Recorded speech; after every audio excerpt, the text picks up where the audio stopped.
बहुत सारे लोगों ने ये कहा कि भाई कोरोना काल में बाकियों की स्थिति तो पता है हमें, कवियों की हालत क्या है। तो मैं दो छंद आपको सुना देता हूँ कि कवियों की हालत कोरोना काल में क्या थी। कि कुछ घबरा रहे हैं, कुछ गीत गा रहे हैं, कवियों के यहाँ जाने कितने धड़े हुए।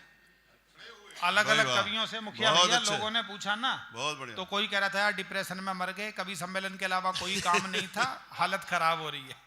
और जिसने किसी ने त्यागी जी की जगह कई काम फैला रखे हैं वो कह रहा है जी कोई नहीं, मौज में हम तो अब कवि सम्मेलन का टाइम भी यहाँ लगा रहे।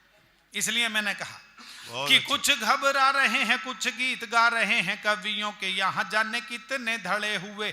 खाली पीली बैठकर मोबाइल चैट कर कोई मुर्दे उखाड़ रहा है गड़े हुए। कितने दिनों तक बैठना पड़ेगा घर, कि कितने दिनों तक बैठना पड़ेगा घर। ऐसे ऐसे प्रश्न जाने कितने खड़े हुए। दुनिया को रात दिन कविता सुनाते थे, जो बीबी की वो सुन रहे घर में पड़े हुए। बीबी की वो तालियां जरा बहुत अच्छे।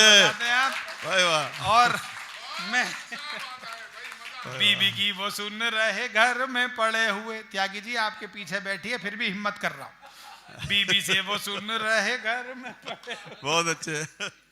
एक छंद और सुनिएगा, और इससे ज्यादा क्या सच बोलूं। एक और सुनिएगा। अच्छा, जब परवीन जी गाते हैं तो इनकी आवाज इतनी सुरीली लगती है गुरुजी मुझे, जैसे ये कोयल के अंडों का ऑमलेट खाते हो। इतनी सुरीली। सुनिए, देखिए एक छंद आपको और सुनाता हूं, फिर उसके बाद हम दिनेश भाई की तरफ बढ़ेंगे। कि कविता की गठरी उठाए हम घूमते थे, हीरो बने फिरते थे नगर नगर के। अभी दिनेश रघुवंशी ने बताया कि 3 मार्च के बाद ये दूसरा प्रोग्राम है, मैं तो घर से ही बाहर नहीं निकला। कि कविता की गठरी उठाए हम घूमते थे, हीरो बने फिरते थे नगर नगर के।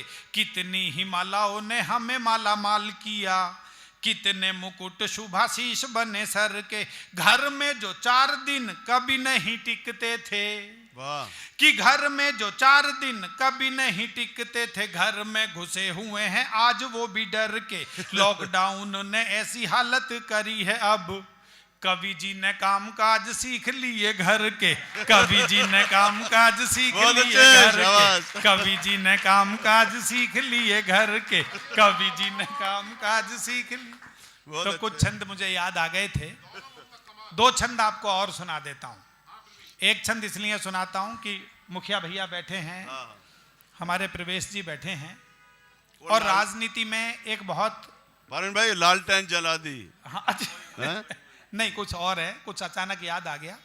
राजनीति में एक चीज बहुत आवश्यक रूप से पाई जाती है, जिसका नाम है चमचा।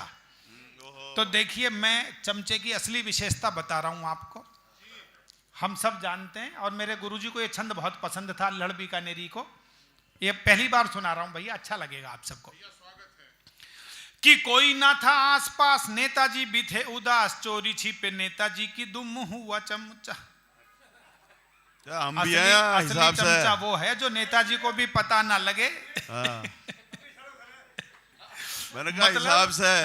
मैं सच बता रहा हूं, आप सब लोगों के आसपास मिलेंगे ऐसे लोग, वो पता भी नहीं लगने देते कि नेताजी को पता लग जाए। कि कोई ना था आसपास, नेताजी भी थे उदास, चोरी छिपे नेताजी की दुम हुआ चमचा। नेताजी के वंदन में हर अभिनंदन में, उनके माथे का कुमकुम हुआ चमचा। उनके माथे का कुमकुम हुआ चमचा। देखो, जब तक सारे ताली नहीं बजाएंगे, उनके माथे का कुमकुम हुआ चमचा। एक बार रिदम, उनके माथे का कुमकुम हुआ चमचा। उनके माथे का कुमकुम हुआ चमचा। नेताजी हंसे तो मुआ तालियां बजाने लगा, कि नेताजी हंसे तो मुआ तालियां बजाने लगा। दुखी होने पर गुमसुम हुआ चमचा। ये असली विशेषता है कि नेताजी हंस रहे हैं तो तू भी हंस। हमसे लगातार जुड़े रहने के लिए पेज को लाइक और चैनल को सब्सक्राइब जरूर करें।